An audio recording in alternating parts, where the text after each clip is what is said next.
Hello guys, welcome back to new lesson, and in this lesson we are going to learn about the Arduino Uno and its overview. But why you need this? So it's very important because without knowing what are the number of pins on Arduino, which pins are digital, which pins are analog, how many pulse width modulation pin, what is the EEPROM size, if you don't know about this main board, then you won't be able to use this board. But why it's necessary to know? Because if you don't know about this board, then you won't be able to use it safely. You might be ended up burning this board. Before connecting any sensor, you must know how many pulse width modulation pin, how many digital pins, how many analog pins are available on this board, and how you should power up this board. So you must know. That's why it's necessary to get the overview of Arduino board, which is Arduino Uno over here. But all the other boards are same. If you know about one board, guys, in the beginning of the course I'm just telling you, if you will learn effectively one board, which is Arduino Uno, then there will be no difficulty in learning other boards like Arduino Lilypad, Arduino Nano, Arduino Mega, etc. So first of all, how many total number of LEDs are available on Arduino board? So you can see that there are 4 number of LEDs. So this is the first LED you can see, and this is the second LED, third LED, and fourth LED. So there are total number of 4 LED on this Arduino board,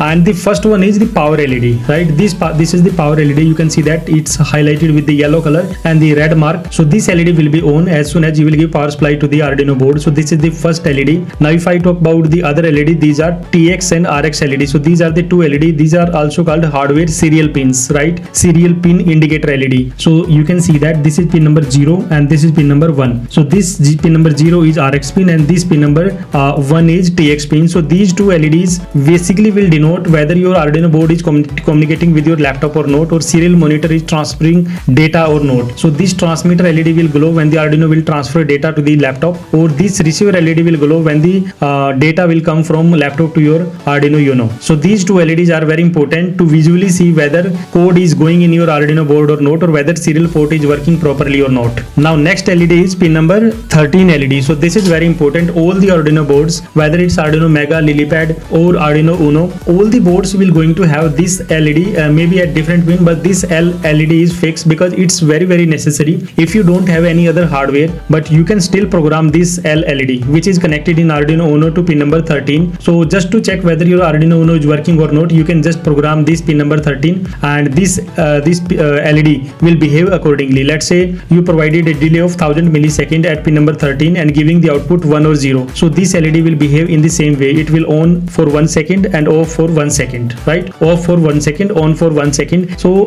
this is very important to have this LED on the board. Apart from testing the board whether it's working or not, during the hardware also it's required. Apart when you connected the hardware around this board, even then it is required, because let's say you have given if some data is coming to you, let's say you have applied a security sensor which is giving data to you. So whenever this security threat will come, then this LED you can on, and whenever there is no security threat, then this LED you can off. So you can visually see whether sensor is transferring data or not. If you don't have LCD or any other hardware, then using this LED you will be able to know that whether data is coming or not. Now next we are going to know that how many number of analog pins are available or not. Analog pins are very important. So here Arduino board is using 10-bit resolutions analog port, right? So here Arduino Uno is having 10-bit ADC. ADC means analog to digital converter. So these pins are very important. You can see that there are total 6 number of analog pins from pin number A0 to A1, A2, A3, A4, A5. So these are the analog pins. They are very important. They make this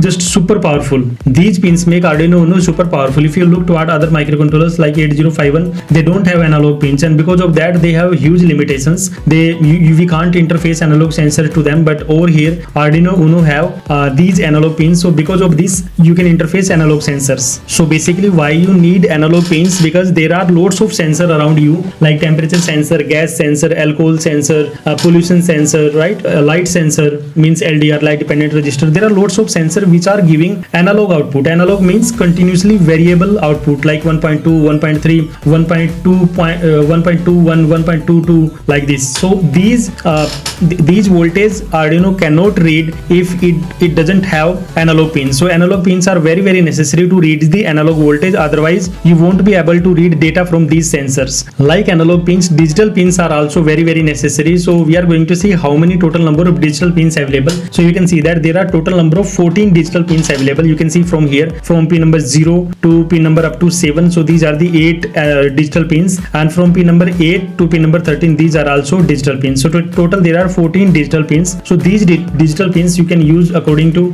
your program, whatever going in your mind. So now what do you mean by digital pins over here? Digital means either 1 or 0. If you know about digital world, there are only two things, either 1 or 0. So these pins from pin number 0 to pin number 13 can detect the data, either it's 1 or it's 0. They can also generate the data either 1 or 0. So there are pulse width modulation pin as well among them, but we will study them later. But for the time being, there are 14 digital pins which can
What if I told you that 90% of engineering students graduate without knowing how to build real hardware? While others are struggling with outdated textbook and theory-based courses, smart students are mastering the exact skill that tech companies are desperately looking for. Arduino and embedded systems engineers are earning 400% more than the regular programmers. Hi, I am JS Rana. I have created the world's largest Arduino Mastery course. The same systems used by PhD students, professors and working engineers to build breakthrough technologies. This isn't just another course, it's a complete innovation-based Arduino ecosystem. Everything you need to go from complete beginner to innovation expert level. Here you will get complete Arduino Mastery for all variants. 100 plus real-world projects, source codes, circuit diagrams, designs, simulations, circuit schematics, libraries, live hardware projects, PhD level content that even professors uses, with lifetime course access and updates and much more. Plus exclusive bonuses worth 23,596 rupees, like how to start your own Arduino based business and make money, how to complete big companies R&D projects in a day, while others are taking months and months, and you will get industry grade certification and much more. Click the link below and start building your future today. Pin number 3-5. So you can see from here there is a AC symbol. You can see that this is a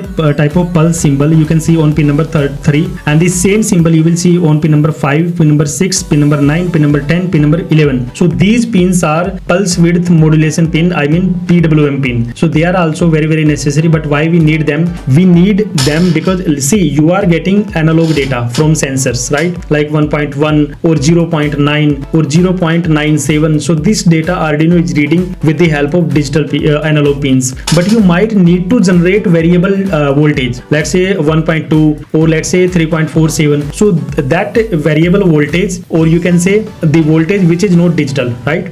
You need to generate that with the help of these pins, which are called PWM pins, pulse width modulation pin. If I give you a simple example, then you need to control the intensity of the LED light, means the dimming.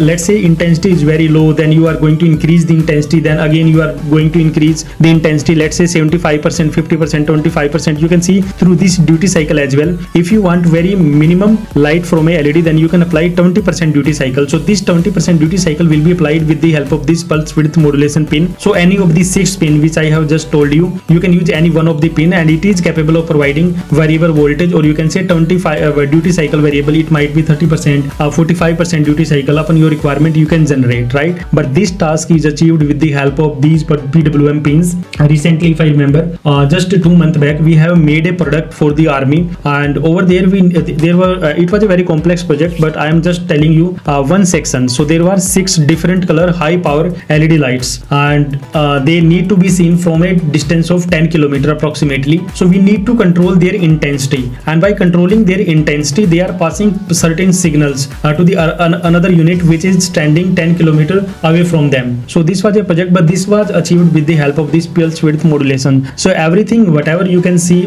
I will teach over here, that is going to be implemented in the practical world, and it's going to open your mind. Just learn everything effectively, carefully, and it's going to help you a lot in your coming career. Now apart from pulse width modulation pins, there are power supply pins, because if you need to connect the sensor, then obviously you are going to need the power supply. So there are 2 ground over here. You can see that there is a third ground as well. You can see over here, this is the third ground, right? But 2 ground you can consider over here. One is 5 volt pin, then there is a 3.3 volt pin. You can just directly give the power supply to this Arduino through the V-in pin. There is no need to use this USB port or this DC jack. You can directly provide power supply, let's say 9 volt. So there is a on-board 5 volt voltage regulator. You can see that this is the on-board 5 volt voltage regulator, which is generating 5 volt as well, and it's also generating these two, combined these two, also generating 5 volt as well and 3.3 volt as well. So 3.3 volt is also very necessary.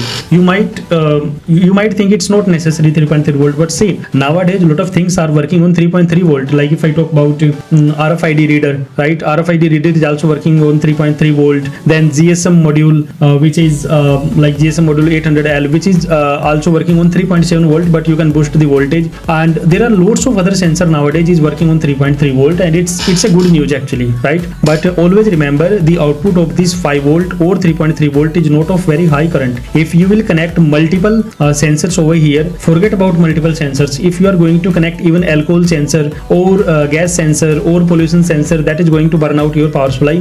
So this unit will become very like it will generate a lot of heat, and that heat, if not properly dissipated in the environment, it will burn out the Arduino board, right? So never ever use high power from these 2 pins. If you need a very light power, like running you are switch interfacing, relay interfacing, applying a LCD 16 cross 2, then it's okay. You can use these 2 pins, 3.3 volt or 5 volt. But if you need like you are using multiple sensor, then always have a different 7805 power supply. Connect the ground of that 7805 power supply to the ground of this Arduino Uno, and just provide that power supply output, which is like 5 volt or 9 volt, whatever is your requirement, because we are discussing over 5 volt. So let's say you have taken another power supply of 5 volt, then connect the ground of that power supply and this Arduino together, and then give that 5 volt power supply to the sensor. Then it will work effectively, right? Otherwise you will be ended up burning the power supply sections, and it will make your whole board inactive. Okay, and here even if you are not providing power supply through this V-in pin or through DC jack, then you can also power up Arduino with the help of this USB port. Although its main purpose is communications, it will help you to communicate this Arduino Uno board with the laptop, and through that laptop you can just program it. You can take data from this Arduino to the laptop with the help of this serial monitor. So this is the main port over here. So this is a USB type B port which will connect your Arduino Uno to the laptop, and it will help you retrieve data from the hardware, because whatever data is coming to the Arduino Uno, then this data will be transferred to the laptop with the help of this USB port. So the main purpose is to program the Arduino and to take the data from Arduino to the serial monitor of the laptop. Now the next part is this one. This is the DC jack, and this DC jack basically we have provided, because if you have directly 12 volt adapter, 9 volt adapter, then after programming the board, just disconnect the USB cable. There is no need to provide V-in power supply. So this DC jack is sufficient to provide power supply to this Arduino Uno board, right? But always remember, it doesn't matter how much big current power supply you have provided, like 1 ampere, 2 ampere, 5 ampere, but never take very high current output from these 5 volt pin and 3.3 volt pin, because it will burn out the power supply section of Arduino Uno. So if there is a light applications like LCD and switch, as I already told you, just connect them directly with this 5 volt power supply. If they are taking a lot of power, like the gas sensor, alcohol sensor, smoke sensors, then always have a separate power supply for them. Just connect their ground with the Arduino ground. Then there is a reset button as well. This reset button is also very important if your Arduino board is working and there is a malfunction in the hardware around the Arduino board and your code is just hanged, right? Just like our window hang sometimes. So in this similar way, our Arduino board can also hang. So in that case, you just need to press reset button, or maybe because of your requirement you need reset during the project. So you can use in both the cases this reset button. It will just start executing the instructions from the very beginning. Now there are some other details as well, like not very important right now, but you can just go through it. The microcontroller we are using here on Arduino Uno board is ATmega 328. So this is this black color IC is ATmega 328 microcontroller.